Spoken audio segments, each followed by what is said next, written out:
Most of the problems that you have because you're lazy. You're undisciplined, you're unmotivated, and you're not doing what you need to do to get what you need to get done.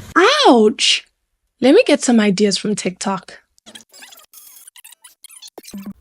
Have you, like me, become stuck in a cycle of self-improvement, disappointment, motivation, and starting again? Today, we're going to take a deep dive into some of the hottest self-improvement trends. I'm talking the winter arc, 75 hard or soft, glow-ups, becoming an it girl, and of course, the ever-faithful New Year, New Me. Sound familiar? If you've ever felt inspired, pressured, or even exhausted just watching these trends unfold on social media, you're definitely not alone. From TikTok to Instagram and even YouTube, these trends promise the perfect formula for a happier, healthier, more successful you.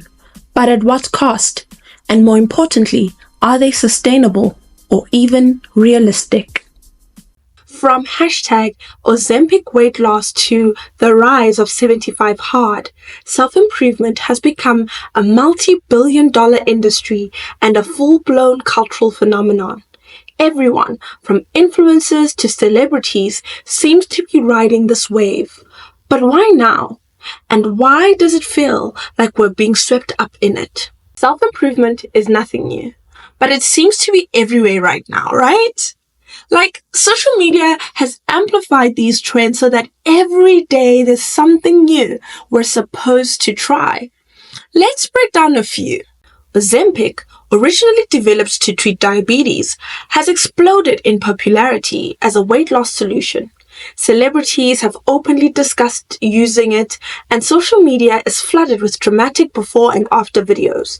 The hashtag Ozempic has over 1 billion views on TikTok alone. Carla Cantor on the Columbia University Department of Psychiatry website states that the buzz around medications like Ozempic and Wegovy has turned them into cultural phenomena, widely praised for their weight loss benefits but raising significant ethical and public health concerns. Originally developed for diabetes management, these drugs have gained popularity as anti-obesity aids, but their high costs and the need for lifelong use exacerbate health inequities. Experts warn that reliance on these medications could overshadow preventative measures like healthy eating and physical activity, while societal factors contributing to obesity remain unaddressed. As the demand for these medications grows, policymakers face tough questions about equitable access, long-term risks, and the economic impact of integrating them into standard treatment protocols. In an article on The Conversation, they summarize that the rise of Ozempic as a miracle weight loss drug reflects a troubling intersection of fat phobia, flawed health metrics like BMI, and the dangerous societal pressure to eradicate fatness. While touted as a cure for obesity, Ozempic requires lifelong use, poses significant health risks, and perpetuates harmful narratives about body size. Marketing and public discourse often prioritizes weight loss over holistic health, fueling unrealistic beauty ideals and stigmatizing fat bodies. Critics argue that rather than ending fat liberation movements, these trends reveal the urgent need to challenge fat phobia and embrace a more inclusive view of health and body diversity. This trend has sparked heated debates. On one hand, some praise it as a breakthrough for weight loss. On the other hand, critics argue it perpetuates unrealistic body standards and distracts from discussions about health, self-acceptance, and sustainability. It is worth noting that the sudden normalization of medical interventions for weight loss raises ethical questions. Is this truly about health, or is it just another way for society to police bodies? Next up, let's talk about the winter arc. It's all over TikTok, with people using the colder months as a metaphorical time to hunker down and transform their lives. From my research, I've learned that in anime and manga, a winter arc typically refers to a story arc set during winter. This could involve seasonal themes such as snow, cold weather, winter holidays, or the symbolic meaning of winter, like death, introspection, or dormancy. But in self-development, the winter arc refers to a period where individuals use the coldest, darkest days of the year as means to refocus, pre-visualize, and arrive at a desired destination. These seasonal changes can seem to forget that though the seasons may change, our lives continue. We still have to work, study, be in community, and more. But these all-encompassing seasonal trends demand swift and overarching changes that may not be realistic. They also follow and precede new seasons with their own trends and challenges. Summer body, anyone? On paper, it sounds empowering. Use winter's quiet, introspective energy to set goals and build new habits. But in reality, life doesn't pause for you to focus on yourself. And let's be honest, not everyone has the privilege to hibernate and re-emerge like a butterfly in the spring. While the idea is inspiring, it's easy to see how the winter arc can make people feel like they're falling behind if they're not actively glowing up during the season. Let's take a look at what some experts are saying. When speaking to The Independent about the benefits of this trend, Penny Weston, a fitness, wellness, and nutrition expert, said, "I think it's great to see people turning the drearier months into something positive. The colder weather and shorter days tend to make people feel more sluggish and make worse decisions for their health and well-being. So I think it's great to see people turning this around on itself and using these months to really take control of their health and wellness." Challenges like 75 Hard and the idea of a complete glow-up have also carried over into 2025. These trends promise radical transformations mentally, physically, and aesthetically, but they often come with extreme rules and expectations that are hard to maintain. 5 rules for 75 days. Rule number 1, follow a diet, no cheat meals, no alcohol. Rule number 2, 2 45-minute workouts a day. One of them has to be outside. Rule number 3, drink a gallon of water a day. Rule number 4, read 10 pages of a self-development, nonfiction type book. And rule number 5, take a progress pic every day. The 75 Hard, 75 Soft, and I've even seen 75 Medium are intense programs with strict rules around exercise, diet, and discipline for 75 days. I mean, it's in the name. But for most people, 75 days of anything is extreme. It isn't manageable, especially if you're balancing work, school, or family. Then someone, not sure who, decided to create 75 Soft. This is a more relaxed version of 75 Hard that tries to shy away from the potential pitfalls of 75 Hard. Though easier, it's clear that this challenge also has its shortcomings. In fact, I have personally seen so many variations on this challenge that it does not have a single set of rules anymore. This is a positive as people start to take control of the habits they introduce into their lives and also become more realistic of their expectations and their results. In an article titled "The 75 Hard Challenge is Full of Red Flags," Kristen Byrne, a journalist turned dietitian, writes, "Andrew Friselli, an entrepreneur, bestseller, author, highly sought-after consultant, and public speaker, created the 75 Hard program for himself. Frisella has no medical, nutrition, or fitness credentials. He says that it is the only program that can permanently change your life. But what he actually means by this is pretty vague. He lists several supposed benefits like boosting your career, feeling confident, managing time better, becoming more self-aware, and of course, getting into the best physical shape of your life. There's no evidence behind any of the supposed benefits of 75 Hard. It's no surprise that 75 Hard isn't even trying to pretend like it's evidence-based. This is literally one guy sharing a very strict protocol that he made up. The claims are intentionally vague. More confidence, more independence, getting in shape, because of course there's no way to actually prove them. Oh, the glow up.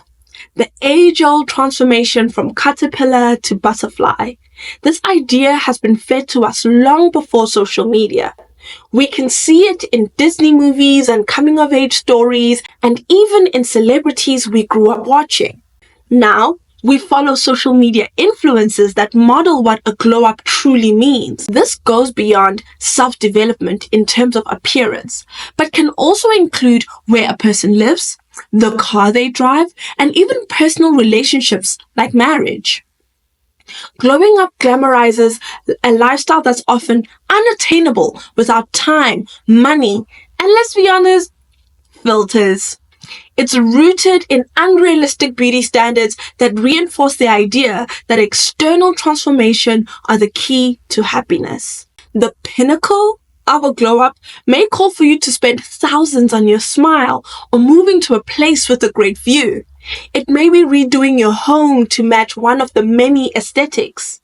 Either way, there are many boxes to check off, but not much time. The It Girl aesthetic is still going strong. It's all about Pilates, pristine apartments, designer outfits, and perfect skin. But let's be real, it's a curated fantasy.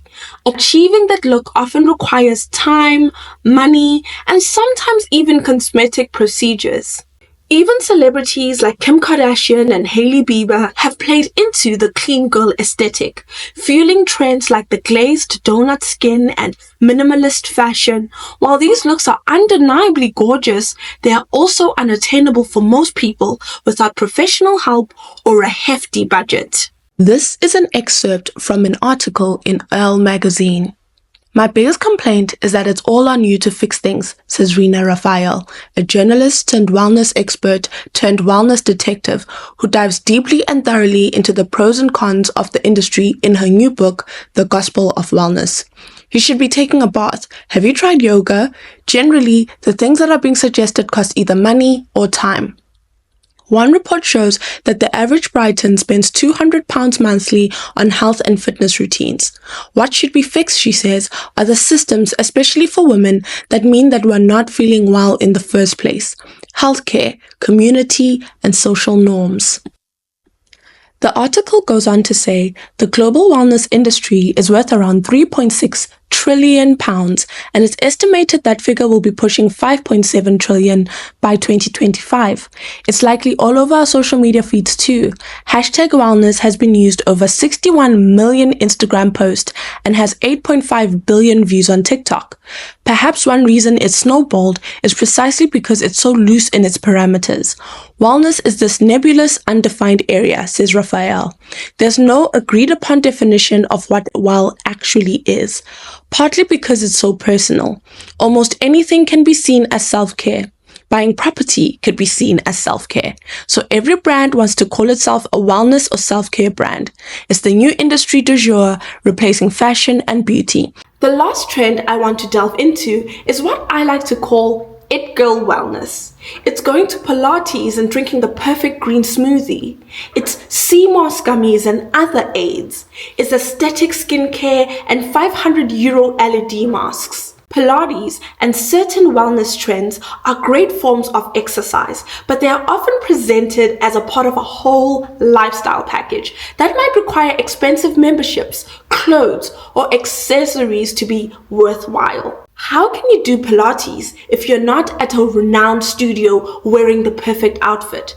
How can you drink a smoothie if it's not in a perfect glass? How can you participate if you do not have the perfect body already? And all of these trends roll beautifully into the New Year, New Me trend. The New Year, New Me trend is a perennial favorite that resurfaces every January, promising a clean slate and the chance to transform into the best version of yourself. It's a time when gym memberships spike, planners fly off the shelves, and social media feeds are flooded with declarations of ambitious goals. While the sentiment behind it is inspiring, focusing on self-betterment and growth, the trend often leans into extremes, encouraging us to chase perfection rather than embrace sustainable progress. The pressure to overhaul every aspect of our lives in one go can be overwhelming and for many leads to burnout by February. It's a reminder that while setting goals is important, meaningful change is more about consistency and compassion than chasing an idealized version of ourselves overnight. It's important to realize that these trends aren't always harmful on their own. Self-improvement is actually great. But these trends rarely tell the whole story and can set us up for failure because they overlook the reality of daily life for most people. Let's not forget the role of social media in all of this. Platforms like TikTok and Instagram thrive on perfection. Whether it's a 10-step morning routine or a miraculous weight loss story, but what we're seeing isn't reality. It's a highlight reel. Influencers often show us the end result, not the struggle it took to get there.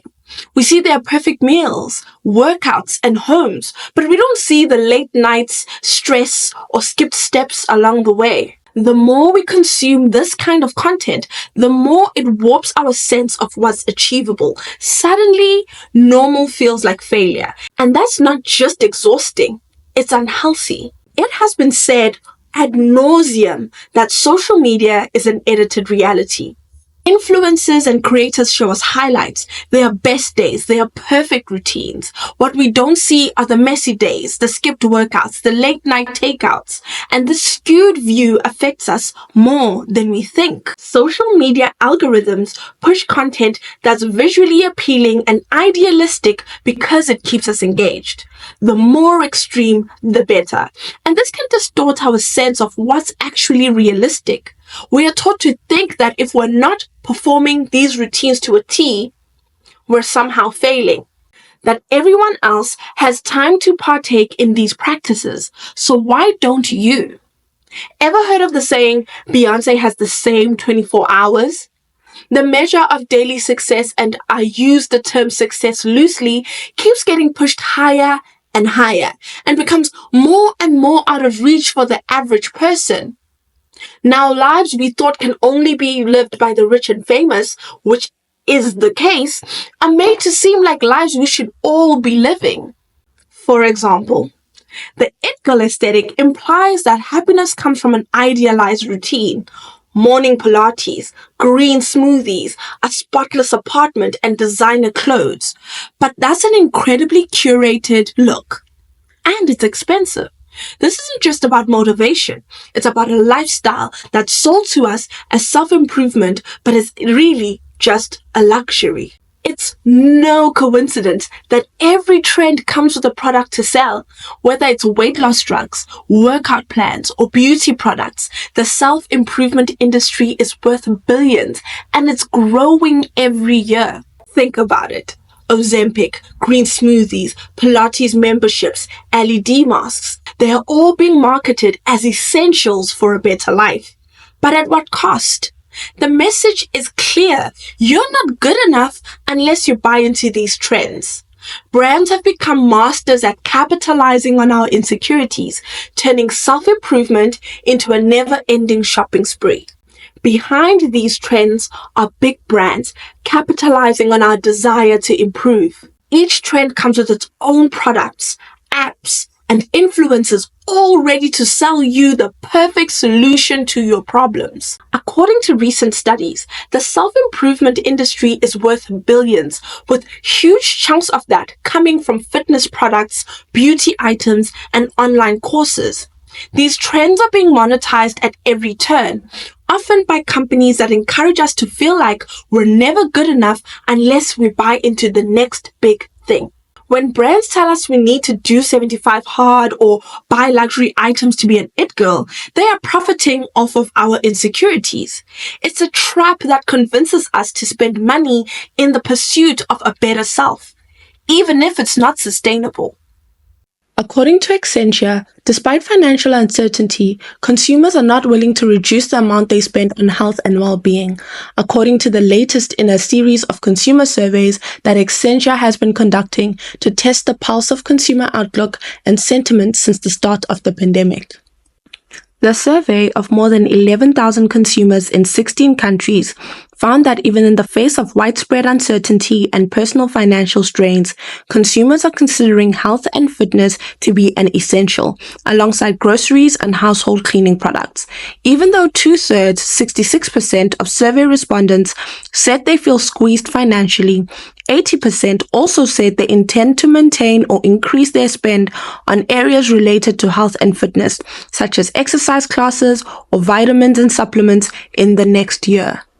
Now, let's say you've listened to everything I've said, but you still want to tap into the positive aspects of these trends. I give you barriers to entry. For most people, the time, energy, and money required to follow these trends is just simply not feasible. Working 2 jobs, taking care of family, living on a tight budget, none of these trends account for these realities, not to mention other aspects such as disabilities, lack of access due to geographical location, and other such things. I mean, 75 Hard asks you to work out twice a day, but what if you don't have access to a gym?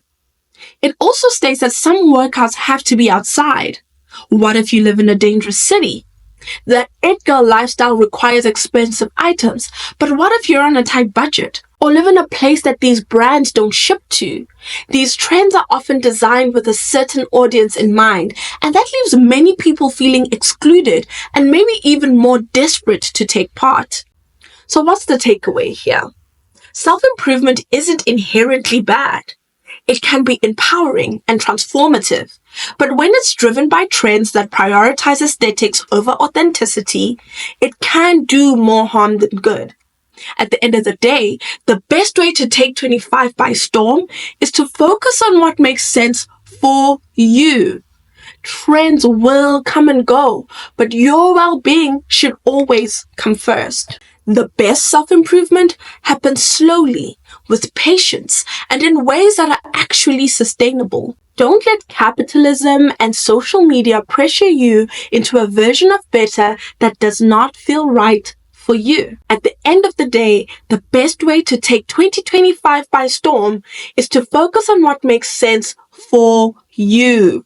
Trends will come and go, but your well-being should always come first. Thank you guys so much for watching. What are your favorite or least favorite self-improvement trends of 2025?